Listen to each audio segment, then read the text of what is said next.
Hey, what's up, everyone? Welcome back to another episode of the Fantasy Fellow Show. I'm your host, theFellowKGB. You can follow me on Twitter at theFellowKGB.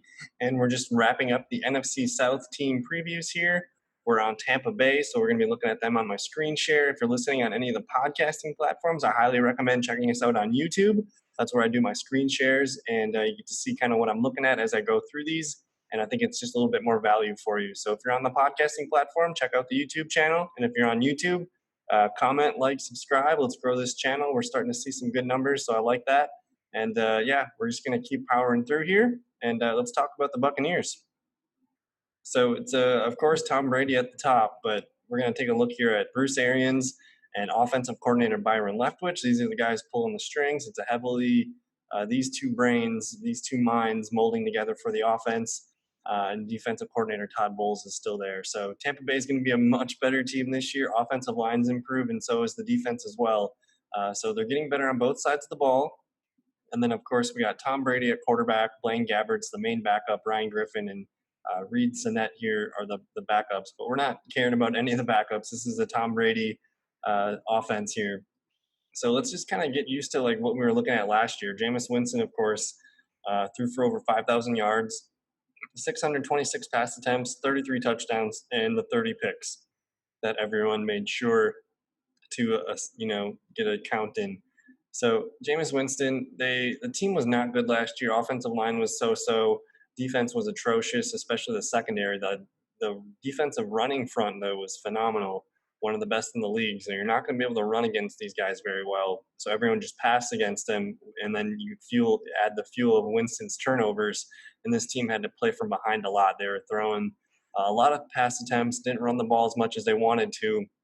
So I'm expecting a little bit of a drop in pass attempts, a little bit more rushing attempts as the offense is more balanced. They're in better game scripts. They're going to be running the ball in fourth quarter a little bit more, and I just don't think they're going to come out and sling it with Tom Brady. But I do have 630 pass attempts last year. I have them about 610, and then we'll see what happens. I guess with Tom Brady's arm strength, and we'll see if we can get these touchdown numbers up. But so I'm kind of taking what Tampa Bay did last year and just turning it down a little bit of a notch, and I'm going to add more rushing attempts. And this offense might be pretty similar to what we saw last year as far as output. So, but if we're going to talk about Tom Brady, we got to talk about the wide receivers first, and Chris Godwin and Mike Evans. The secondary targets at receiver are going to be rookie Tyler Johnson, Justin Watson, second-year player Scott Miller, and then a bunch of guys trying to make the team here that I'm not really too excited to talk about. But it's going to be a good competition for the 3, 4, and 5 positions between Watson, Miller, and Tyler Johnson.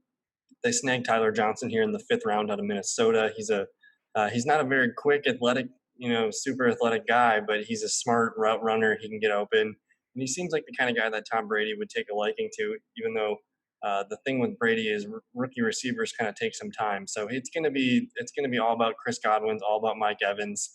If we look at where these guys finished last year, Chris Godwin, of course, was the number 2 wide receiver, 19.6 points per game. He only played 14 games and still finished tied for second in wide receiver PPR scoring. So we love that. And then Mike Evans did get hurt down the stretch as well. He only played 13 games, and he was averaging 17.7 points per game. So if we filter here by points per game, Tampa Bay had the number 2 and the number 4 receiver on a points per game basis. So I'm expecting Godwin to flirt with top 5 numbers, and I think Evans takes the hit with an addition like Tom Brady. Tom Brady's 42 now? I don't really know if the deep ball is going to be as good as it was with Winston. So Evans, I still like Evans to produce. I'm just not projecting him as like a top 10 receiver at the moment. I think he's he's going to flirt with wide receiver 1 numbers. I think he ended up as like wide receiver 15 or something for me in my projections. But he's only a few points, behind. So if I just quick look at my receivers, Mike Evans, he's actually wide receiver 17, but I got him he's tied with A.J. Brown at 16, so 246.5 PPR points. And then, just to get to wide receiver 12, he only needs 4 points. So I basically have Mike Evans as a low-end wide receiver 1. He might be the one that's more volatile. If you think about how Tom Brady's operated before, it's, he's going to like the Chris Godwin, Julian Edelman types that can get open quickly, and he doesn't have to, toss them up. So I think Godwin's the guy here, top 5 receiver upside. He could even it wouldn't surprise me if he leads the league in receptions this year. So I'm watching for that. But both guys are draftable, super easy slam dunk pick for Chris Godwin and Mike Evans. And then again, we're watching, who's going to develop as the third wide receiver between rookie Tyler Johnson, Justin Watson, and Scott Miller. I like everybody there, but it's just a matter of who shakes out in training camp when we get there. So keep an eye on that battle. That could be someone that could help us at some point. But outside of Chris Godwin and Mike Evans, it's the tight ends with Rob Gronkowski, OJ Howard, and Cameron Brate. I think we're going to see more two tight end sets going forward for Bruce Arians' offense. And of course, it's going to be led by Rob Gronkowski and probably OJ Howard on the field together at the same time. Now, last year, these tight ends did not produce very well at all. We see OJ Howard had a very frustrating year, only 34 catches, 459 yards, and a touchdown. Cameron Brate actually had more receptions with 36, 311 yards, and 4 touchdowns. So Cameron Brate scored more fantasy points, which is kind of crazy.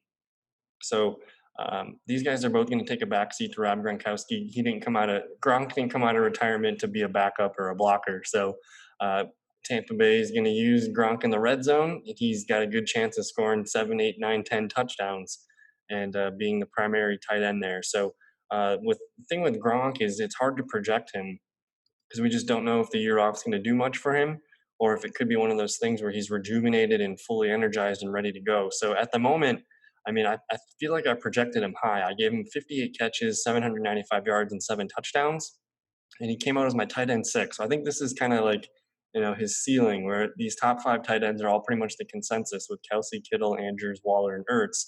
And I think Gronk could step right in and be one of those guys, and he can actually overtake a guy like Ertz or Waller, depending on the touchdowns, because we know Gronk's going to catch touchdowns. So I really like Gronk here. He's a very good tight end with upside. You can grab him typically out of the top 5 of tight ends. So keep an eye on him. I like his ADP right now, and especially in a best ball league, Gronk's a good tight end to have. But he's going to be competing. Gronk didn't have this much competition for targets as he did, in New England. So Chris Godwin and Mike Evans are going to lead the team in targets, but Gronk might be the guy when they get to the red zone. So, but we're pretty much not drafting OJ Howard or Cameron Brate at all. It would take a Gronk injury for this to happen. And then they got some backups here: Tanner Hudson, Jordan Leggett, Anthony Auclair. I like Tanner Hudson. I'm going to mention him for Dynasty.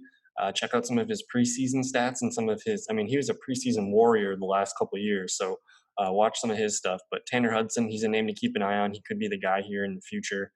They've kept him around and they like him. So that covers the receivers and the tight ends. Now let's get to the very debatable running backs here. So they let Peyton Barber walk. They have Ronald Jones year 3. They drafted Keyshawn Vaughn out of Vanderbilt, round 3 here at pick 76. And then they have Dare Ogunbowale still, scat back out of Wisconsin. And then backups here: Raymond Calais, who they drafted in the 7th round, TJ Logan, and Cedric Ware. So I'm not really sure we're going to need to know these guys at all. It's all going to be about Ronald Jones, Vaughn, and Dare Ogunbowale. Now, we really don't know how they're going to use these guys. That's probably the biggest question of everything. But last year, so I guess I started this video at the top saying that I think Tampa Bay is going to have more success on the ground. Better defense, better offensive line, better game scripts means more rushing attempts. And if we look at what Ronald Jones did last year, he finished as PPR back number 25, 172 carries, 31 receptions. And he wasn't even on the field that much. So I think 172 carries and 40 targets, that came out to like maybe, I don't know, like 12 touches a game, maybe with the receptions. So he's not even getting the ball that much, but he's very productive when he gets the ball. He took a huge leap. If you look at what he did, he didn't do anything his rookie year. So, for him to come in and average 10.6 yards per or fantasy points per game with Peyton Barber, Peyton Barber got a lot of work too.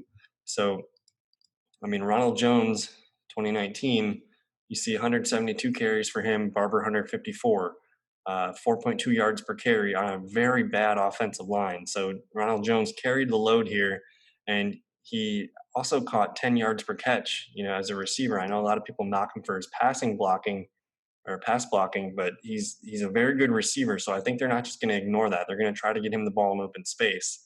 And then you got the rookie Keyshawn Vaughn coming in here. So I'm thinking it's going to be, I mean, you could almost put Keyshawn Vaughn's name here for Peyton Barber. I think they're going to let Ronald Jones be the primary runner and use uh, Keyshawn Vaughn in passing situations, because he's very solid at everything and he might have a little bit more experience. But Ronald Jones does have the 1 year of experience already in the offense. And he's already working out with Tom Brady and working on his route running. So I think Ronald Jones has potential to be a top 24 back this year. I'm hesitant to draft Keyshawn Vaughn as I am with a lot of rookies this year for a redraft. I think Keyshawn Vaughn does have good dynasty upside, but I mean he's a year behind in Arians' offense, and he's coming into an offseason that has no structure at all right now. Everything's online, so I'm not really sure how. I know Ronald Jones is a good runner, so I think they're going to continue to feed him. And if I'm expecting Tampa Bay to run the ball more, I think Ronald Jones has a floor here of, I mean, that's 172 carries. That's only 10, 11 carries per game last year. And if you look at Peyton Barber, that's about 9 carries a game. So I think Tampa Bay's going to be running the ball maybe 25, 30 times a game this year. So that means both guys could have some value, but I would maybe lean towards Ronald Jones getting 15, 16 carries a game. Maybe Keyshawn Vaughn gets 10, 12. And then they're still going to mix Ogunbowale in there on third downs, as you see, 35 receptions on 46 targets. So he's the primary guy. Like when they're in hurry up mode, he's going to be the James White of the offense. But I still think I don't think we're going to just see Jones get pushed away completely for Vaughn. And I think it's vice versa too, where they're just not going to ignore their rookie Keyshawn Vaughn, who they took in the third round. So I think both guys are going to be used this year, but I think I like Ronald Jones year 3. He took a huge step year 2. He's got a year, of the offense under his belt, and he's so good with the ball, in open space. So I think RB25 last year in a very volatile, bad offensive line. So I think I like Ronald Jones at value right now, and he's a guy that I've been targeting, especially in best ball leagues, because you don't really know how consistent he'll be. But I like Ronald Jones. I do like Keyshawn Vaughn at a value, but Ronald Jones presents a little bit more upside to me, I think. So that's how I've been kind of, handling this backfield. But Tampa Bay, man, it's one of the most exciting teams to watch this year. We'll see if Tom Brady can make this team a playoff team, an NFC South winning team. Let's just look at the draft real quick here. They snagged the tackle Tristan Wirfs out of Iowa, a safety here, Antoine Winfield Jr. There's Keyshawn Vaughn, there's Tyler Johnson, and then we got some defensive help here. And then they did draft Raymond Calais here out of Louisiana Lafayette, who Bruce Arians says he's kind of like Matt Forte, so that's kind of fun. So check out some of his highlight work. Nothing too crazy in the offseason besides the Tom Brady edition, but they did re-sign a bunch of their guys. So this defense, man, this defense is going to be, among one of the best at stopping the run. If I quick look at the defensive stats from 2019, as my computer loads, Tampa Bay, I want to say they were the second or third best rush defense. So offensive leaders, defensive leaders. Let me look at defense total yards. Okay. So from a rushing perspective, Tampa Bay they were the number 1 rushing defense last year, only allowing 73.8 yards per game. So you're not going to be able to run on them this year. A lot of that, a lot of the front people have stayed there and they're not changing out new players, swapping in injuries and stuff like that. What happened to Tampa Bay was their passing defense, got hit pretty hard. But as an overall unit, they were solid because of the rushing. So I think the hard part for Tampa Bay was the points. They let up a lot of points last year, about 28 points per game. So that's going to jump down dramatically, somewhere in hopefully the low 20s. And I think that's why we're going to see more rushing.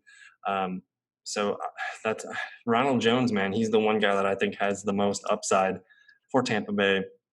But I mean, Ogunbowale, if anything happens to Vaughn or Jones, Ogunbowale's got, he's a name to keep an eye on. So I like what Tampa Bay's doing.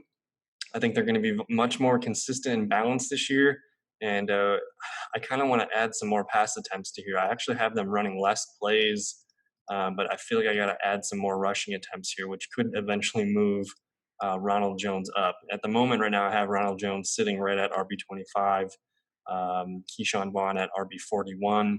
So this is a position I'll have to monitor, but with this weird offseason, man, I'm nervous about rookies. I'm not very high on rookies. The highest one I have is Clyde Edwards-Helaire, and even that feels weird right now. So I'm shying away from rookies, and we're banking on Tom Brady, Mike Evans, Chris Godwin, and Rob Gronkowski to lead this way. So if you're feeling risky, take a shot on Jones or Vaughn, but yeah, that's pretty much it. So that's going to wrap it up for today's video. If you're on YouTube, smash the like button.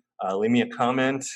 We just wrapped up the NFC South. I'll be working on the AFC and NFC West the rest of the week, so pay attention for those. And if you haven't checked out the other stuff, I got all the other team previews ready to watch. So, and then if you're listening on any podcasting platform, check us out on YouTube.